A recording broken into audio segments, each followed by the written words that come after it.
Deputeti demokrat Bedion Nallbati është paraqitur këtë të hënë në SPAK për të pyetur në lidhje me përfshirjen e tij në një konflikt gjatë fushatës elektorale, ku deputeti dhe vëllai i tij u përplasën me një shofer kamioni. Nallbati mohoi përgjegjësinë dhe e cilësoi incidentin si të stisur politikisht nga drejtuesi i Partisë Socialiste në Korçë, Niko Peleshi. Ai ironizoi ministren e infrastrukturës Belinda Balluku, e cila është thirrur në SPAK e shoqëruar me një avokat. Para njerë jam Bledioni jo Belinda.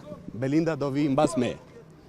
Erdha të inspektoj si janë kushtet, që t'jemi sigur që Belinda do jetë e qetë edhe do deklaroj para kolegëve të Erionit për të sqaruar çështjet e shumta që ajo ka.